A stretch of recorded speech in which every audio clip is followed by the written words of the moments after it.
Imagine for a second that your job was made redundant by an advanced piece of software that could do the work at the same level of quality for free. But you happen to have 3 years left on a guaranteed contract, and so your employer gives you two options. Either you can keep getting paid as per your contract, but stay home as the software does your job, or you can keep going in and doing the work that could have been automated for the same money. What would you do? Now, most of you, I'm sure this is a no-brainer. Take the money, go home, watch TED Talks.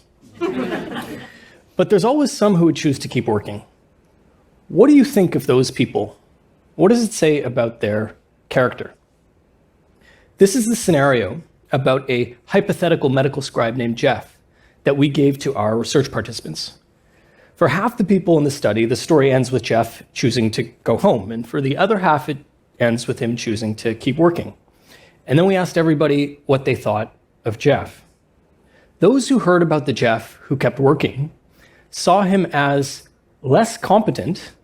He does seem like a bit of a chump, but they also saw him as warmer and more moral, somebody who could be trusted to do the right thing. They saw him as a good person. Even though Jeff added no extra value, people saw him as virtuous for choosing to keep plugging away. Why is it that we see mere effort as moral? I am a psychology professor at the University of British Columbia, where I study morality. I've worked on religion and morality. I've worked on driverless cars and morality. But recently, my collaborators and I have been working on work itself. And in study after study, we find that people attach moral worth to effort, regardless of what that effort produces. So in another study, we asked people about two widget makers.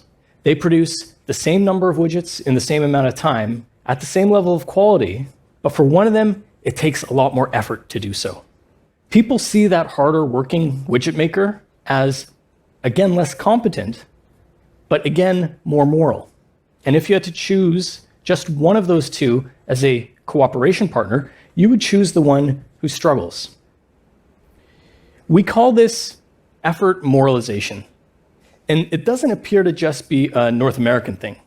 Work norms, of course, differ around the world, but we replicated our original American result in South Korea, which is known by the numbers to be one of the hardest working countries in the OECD, and in France, which is known for other strengths. In all of these places, the harder working person was seen as more moral and a better cooperation partner, even though they added no extra value. And it looks like this is something broader than, say, the Protestant work ethic. Even the Hadza people, hunter-gatherers in Tanzania, show something like it. When asked what qualities contribute to good character, they didn't agree on very much, but they did agree on two things: generosity and hard work.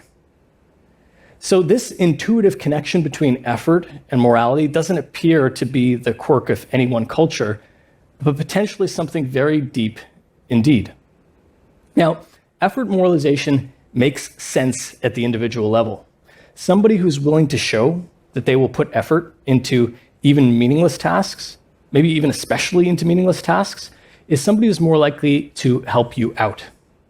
So I have a friend from work, Paul. Paul is an uncommonly charismatic man.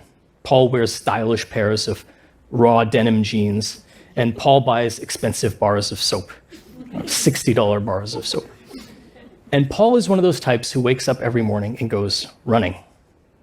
And when I first heard this, I sort of rolled my eyes at this being one of those Mr. Perfect things. Actually, Dr. Perfect in this case. But then one day I saw Paul on one of his morning runs. And instead of seeing a sleek type A personality confidently striding through life, I saw Paul struggling in an inelegant hobble with a grotesque grimace of something between annoyance and agony on his face. Running was hard for him. Every morning was effort.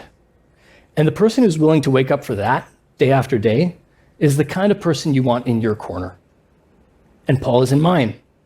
He's not just the inspiration behind some of the studies in this research, he is a collaborator on them as well. And he's a good man.